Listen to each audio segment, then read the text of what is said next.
فوج کے خرچے کم کرو. تو جو بھی آپ بیل آؤٹ کرے گا وہ آپ کنڈیشنز دے گا. تو پہلی تو کنڈیشنز میں نے آپ کو بتا دیں کہ ابھی انہوں نے مزید اور ٹیکسز لگانے ہیں کیونکہ ہماری ٹیکس کلیکشن گر گئی ہے. 400 ارب روپے کے ٹیکسز لگانے ہیں تو وہ بھی مہنگائی پیدا کرے گا. انہوں نے یہ جو پٹرول اور ڈیزل اور بجلی کی قیمتیں بڑھانی ہیں تو وہ اور مہنگائی کرے گا. تو عام آدمی کو سارا کچھ افیکٹ کرے گا. لیکن سب سے زیادہ کہ یہ ملک ایک بڑا خواب پاکستان، اس کی سیکیورٹی کی ہر اس پاکستانی کو فکر ہے جس کا جینا مرنا اس ملک میں. وہ لوگ جن کا سٹیک پاکستان میں نہیں ہے ان کو اس کی فکر نہیں ہے. ان کو تو باہر بیٹھے ہوئے ہیں، جب مشکل آتی ہے باہر چلے جاتے ہیں.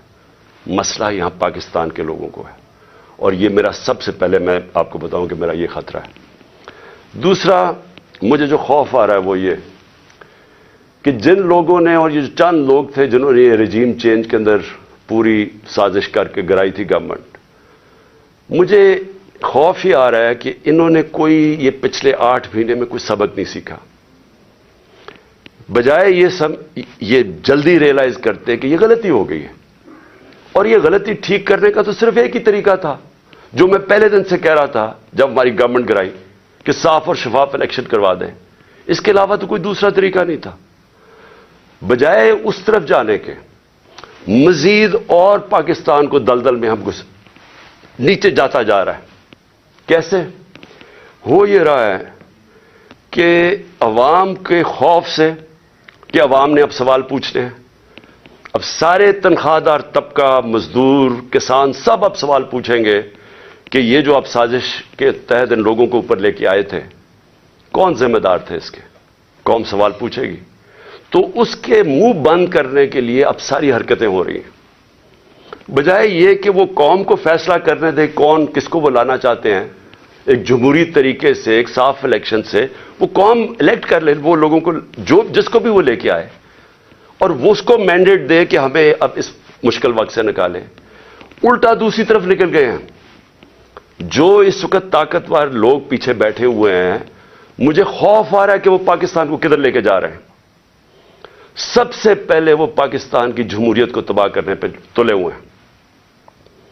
ہر حرکت ابھی یہ کی جا رہی ہے کہ ملک کو ایک فیشزم کی طرف، ایک خوف اور ہراساں پھیلایا جا رہا ہے.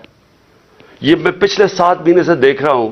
میں بار بار کہتا ہوں کہ میں نے جنرل مشرف کا مارشل لاء دیکھا.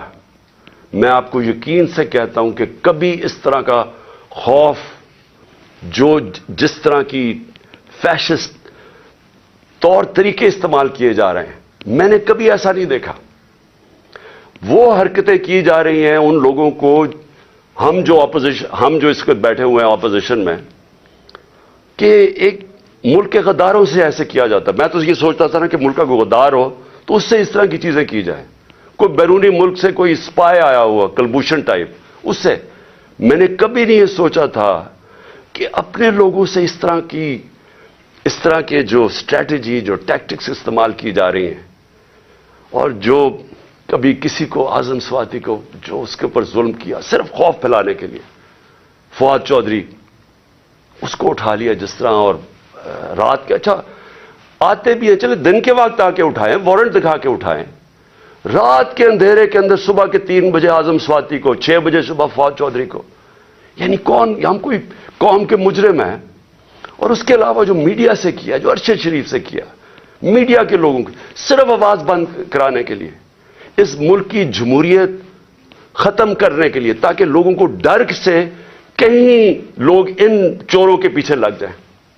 ساری کوشش کی جا رہی ہے کہ ہم گھبرا کے، ڈر کے ہم کہیں جی چلیں ٹھیک ہے جی یہ چوری قبول ہے.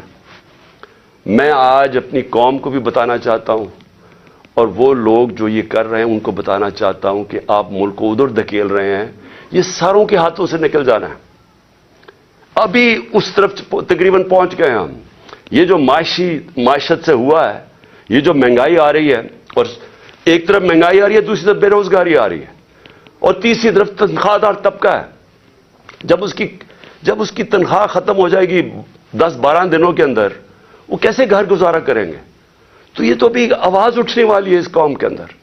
اور اس کے اندر جو ایک جمہوری طریقہ اسے نکالنے کا ایک سیاسی استحکام پیدا کرنے کا، اس کو ختم کر کے اور زیادہ خوف اور ہراساں پھیلایا جا رہا ہے اور کونے سے لگایا جا رہا ہے جو ملک کی سب سے بڑی جماعت ہے. اور اس سے کیا ہوگا؟ اس سے پاکستان مزید دلدل میں پھنسے گا. ہمارا اس وقت حالات یہ ہیں کہ معیشت تو جا ہی رہی ہے، پاکستان کے چن چن کے ادارے تباہی کی طرف جا رہے ہیں. پارلیمنٹ، فیڈرل پارلیمنٹ کی کیا حیثیت رہ گئی جب راجہ ریاض اپوزیشن لیڈر بن گیا؟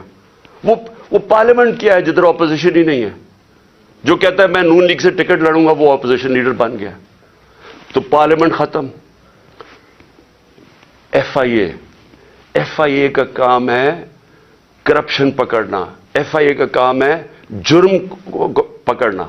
ایف آئی اے کو صرف شہباز شریف کو وہ منظور چپڑاسی اور وہ جو 16 ارب روپے کی ان کی چوری پکڑی تھی، اس کو مٹانے کے لیے، اس کو دبانے کے لیے ساری ایف آئی اے تباہ کر دی ہے. ایف آئی اے میں اپنے وہ چمچے ڈال دیے ہیں. ان سے کیا کر رہے ہیں کہ انتقامی کارروائی شروع کروا دی ہے ہر ایک کے اوپر. کہ میرے اوپر 70 کیسز کیے ہوئے ہیں، 70 ایف آئی آرز ہیں میرے پہ. ساری ٹاپ لیڈر جس سے ڈر لگتا ہے اس کو پکڑ لیتے ہیں، اس کے اوپر ایف آئی آر کاٹ دیتے ہیں. تو یہ کیا، اس سے کیا ہمارے منہ بند ہو جائیں گے؟ اس سے کیا ملک ٹھیک ہو جائے گا؟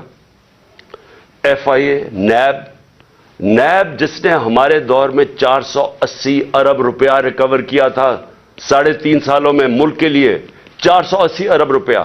آج 1100 ارب روپیہ جو نیب نے ریکور کرنا تھا وہ معاف کروا دیا چوروں کا، اور نیب کو پھر استعمال کر رہے ہیں. خیر وہ تو ٹوتھ لیس باڈی ہے، اس کے تو اپنی چوری بچانے کے لیے اس کو بھی ختم کر دیا ہے. یعنی لائسنس دے دیا ہے پاکستان میں وائٹ کالر کرائم کو.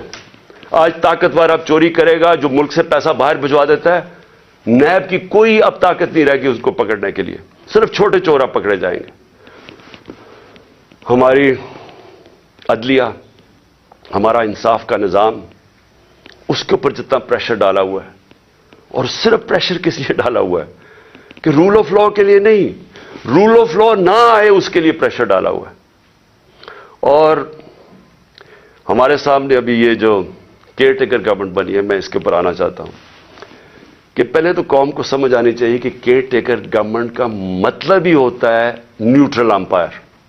یہ لے کے کیئر ٹیکر گورنمنٹ اس لیے آئے تھے کہ کسی کو یہ خوف تھا کہ جی جو سٹنگ پارٹی الیکشن کروائے گی وہ صاف اور شفاف الیکشن نہیں کروائے گی، اور اس لیے کیئر ٹیکر گورنمنٹ کا آئیڈیا آیا.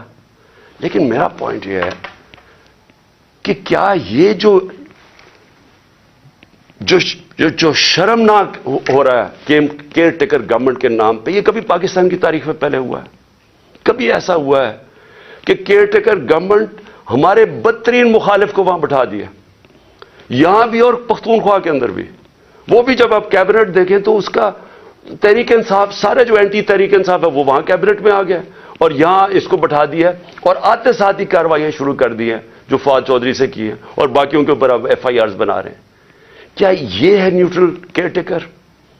یعنی کوئی قوم کو اتنا بیوقوف سمجھا ہوا ہے کہ آپ ایک طرف نیوٹرل امپائر کھڑا کر رہے ہیں اور بدترین ہمارے مخالف یہاں کھڑے کر دیے لا کے. اور پھر کیئر ٹیکر گورنمنٹ کیا کرتی ہے؟ میں ایک کیس صرف بتانا چاہتا ہوں، یہ جو جے آئی ٹی کا ہے. اب جے آئی ٹی بنی تھی، میں پہلے بھی اس کے اوپر بات کر چکا ہوں. یہ بنی تھی جو میرے اوپر حملہ ہوا، جو مجھے قتل کرنے کی طاقتور لوگوں نے جو سازش کی، اور جو میں ابھی بھی میری ٹانگ اسے ریکور کر رہی ہے، میری ہڈی پوری طرح نہیں ابھی تک جڑی. تو وہ کیئر ٹیکر گورنمنٹ تو بننا چاہیے تھا ان کو کہ صرف الیکشن کروانے کے لیے. اس نے آتے ساتھ ہی پہلے تو انتقامی کارروائی شروع کی، جو آن گوئنگ سکیمز وہ ختم کر دی ہماری، سب غیر قانونی. جو ڈپارٹمنٹس کے ہیڈ لگے ہوئے تھے، جو نان پولیٹیکل لوگ تھے، ان کو ہٹانا شروع کر دیا. اور جو جے آئی ٹی ہے، جے آئی ٹی کو بند کر دیا. اب پروونشل جے آئی ٹی نے فائنڈنگز کی ہوئی تھی کہ ایک نہیں تھا، 3 شوٹر تھے. 2 جو ڈی پی او گجرات تھا اور جو سی ٹی ڈی کا ایس ایس پی تھا، ان دونوں نے پروونس کی جے آئی ٹی کی پروونس کی پولیس نے منع کر دیا کہ جی ہم اپنے فون بھی نہیں دکھاتے جن سے انہوں نے تصویریں لی تھی، اس کا ویڈیو بنائی تھی جو شوٹر تھا ندیم. اور جب انہوں نے یہ ثابت کر دیا 3 شوٹر ہیں، تو وہ ساری جو پورا بنایا ہوا تھا طاقتور لوگوں نے بیانیہ، وہ ختم ہو گیا. تو یہ ضروری تھا کہ طاقتور لوگ سب سے پہلے جو اس حکومت کے پیچھے ہیں کہ جے آئی ٹی کو ختم کریں. اب جے آئی ٹی کا جو انہوں نے ایک اینٹی کرپشن کا آدمی لے کے آئے ندیم سرور، اس نے کیا کیا ہے، اس نے آتے ساتھ ہی سسپینڈ کر دیا جو انویسٹیگیٹنگ آفیسر تھا، اور سارا جو جے آئی ٹی کا ریکارڈ ہے وہ سیل کر دیا. کس چیز کا ڈر ہے؟ میں یہ سوال پوچھتا ہوں کہ اگر کسی نے کوئی غلط کام نہیں کیا تو ان کو ڈر کس چیز کا ہے؟ آخر ایک سب سے بڑی پارٹی کے ہیڈ ایکس پرائم منسٹر کو قتل کرنے کی کوشش کی گئی ہے. یہ انویسٹیگیشن کیوں بند کی جا رہی ہے؟ آپ چیلنج کر سکتے ہیں بعد میں، جب جے آئی ٹی کا رزلٹ آئے تو عدالت میں پیش ہونا ہے، تو اس کے اوپر پوری دوسری طرف کی سائڈ کی آ سکتی ہے.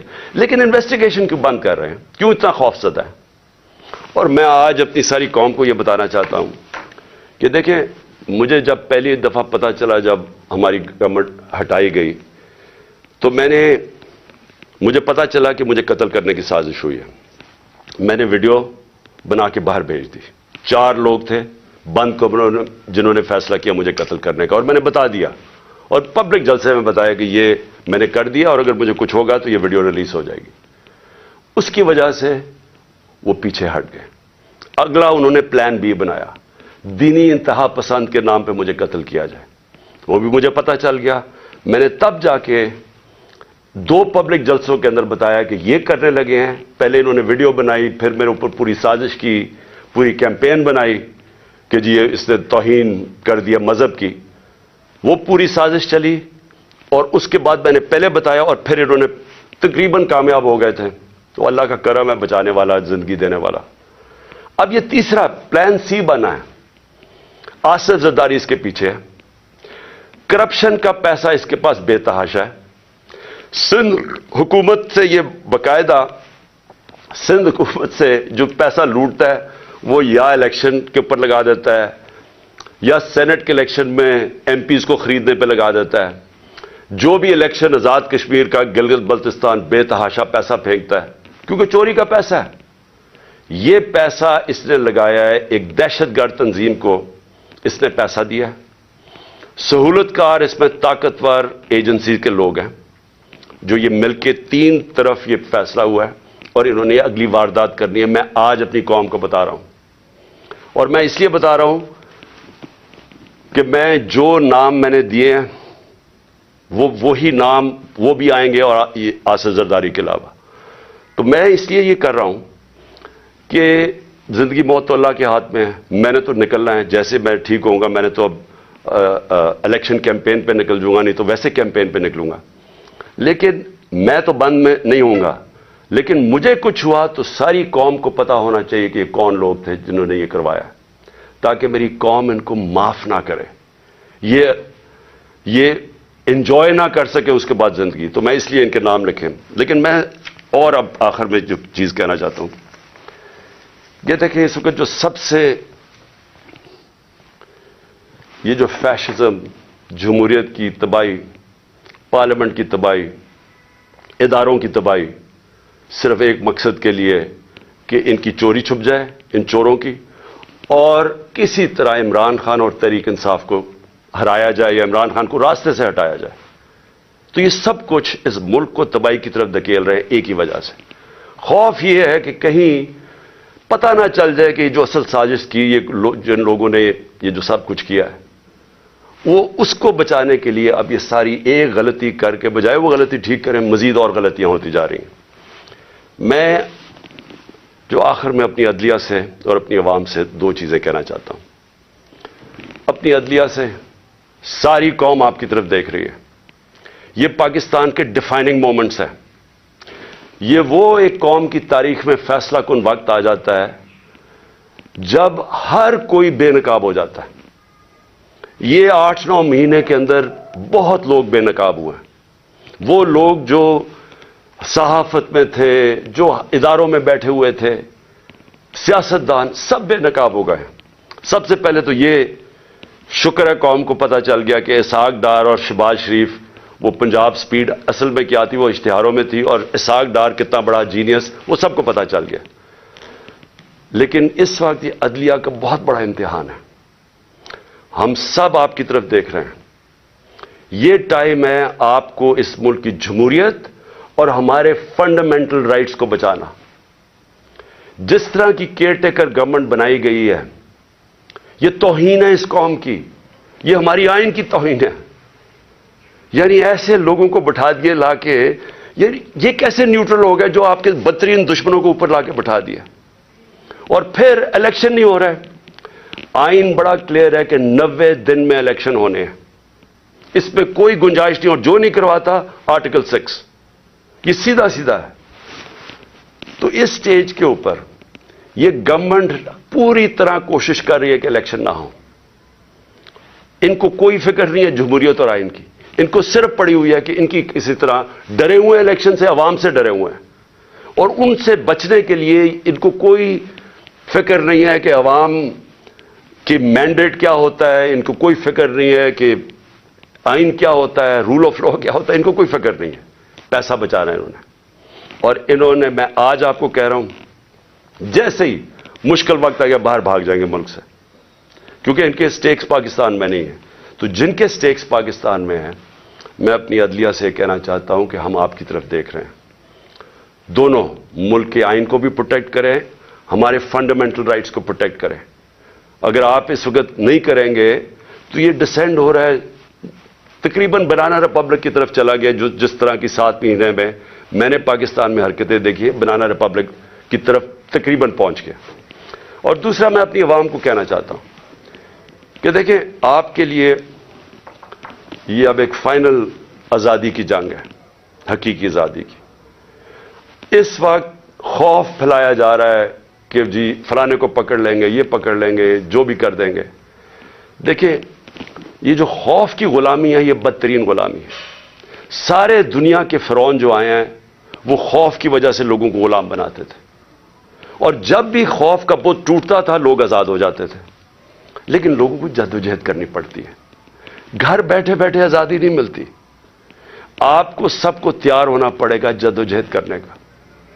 میں آپ کو اپنی طرف سے بتا دوں کہ جب تک میں زندہ ہوں، میں اس سسٹم کا، کرپٹ سسٹم کا، ان چوروں کا، جو بھی مجھے غلام بنانے کی کوشش کرے گا، میں اپنی ملک کی اور اپنی آزادی کے لیے لڑوں گا، آخری سانس اور آخری گیند تک لڑوں گا. لیکن میں اپنی قوم کو آج کہنا چاہتا ہوں کہ دیکھیں، تاریخ کے اندر یہ کبھی کبھی ایسے وقت آتے ہیں کہ آپ اپنے آپ کو آزاد کر لیں. آپ اگر اس وقت چپ کر کے بیٹھ گئے، اور جس طرح کا یہ ظلم کا نظام بنتا جا رہا ہے اور مزید ظلم بڑھتے جائیں گے، جس طرح ٹائم گزرے گا انہوں نے اور زیادہ ظلم کے ذریعے آپ کو غلام بنانا ہے. جس طرح آپ اپنی آزادی کے لیے اور اپنے حقوق کے لیے کھڑے ہوتے جائیں گے، اللہ کی مدد آپ کے اوپر آئے گی. جہاد ہے ہی انصاف کے لیے جدوجہد کرنا، اس کو جہاد کہتے ہیں، اور یہ اللہ نے ہمارے پہ سب پہ فرض کیا ہے. تو میں آپ سب کو آج اپیل کر رہا ہوں آپ کے لیے کہ آپ نے آنے والے دنوں میں جس طرح کہ یہ ہمیں کوشش کر رہے ہیں کہ عوام کی آواز بند کرنے کی، ہمیں غلام بنانے کی، آپ نے جدوجہد کے لیے تیار رہنا ہے. میں انشاءاللہ پھر سے آپ کو بتا دوں کہ میں اس کے لیے پوری طرح تیار ہوں. میں آخری دم تک کھڑا ہوں گا، اور آپ نے اس ملک کے مستقبل کو بچانے کے لیے آپ نے کھڑے ہونا ہے. معیشت کا آپ نے دیکھ لیا حالات، آپ نے دیکھ لیے کہ یہ جس طرح کی مہنگائی 50 سال میں ایسی مہنگائی نہیں آئی جو اب آئی ہے، اور مزید ابھی اور آگے آئے گی. اور یہ صرف یہ سمجھ رہے ہیں کہ اگر آپ کو ڈرا دھمکا دیں گے اور میڈیا کے پیسے دے کے چند لوگوں کو اپنے ساتھ ملا کے تو اس طرح بھیڑ بکریوں کی طرح آپ کو دبا دیں گے، یہ اس کے پر امید لگا کے بیٹھے ہیں. انسان کے حقوق ہوتے ہیں، جانوروں کے حقوق نہیں ہوتے. انسان اگر اپنے حقوق کے لیے نہیں کھڑا ہوتا تو وہ جنگل کا قانون بن جاتا ہے اور وہ جانوروں کا نظام آ جاتا ہے. تو مجھے امید ہے کہ میں آپ تیار رہیں. آنے والے دنوں میں اگر انہوں نے ہمارے پہ ظلم کیا، ہم سب کھڑے ہوں گے. میں آپ کے ساتھ کھڑا ہوں گا. چند ہفتے، زیادہ سے زیادہ 2 ہفتے انشاءاللہ میں کھڑا ہو جاؤں گا، اور میں انشاءاللہ پھر نکلوں گا. پاکستان زندہ باد.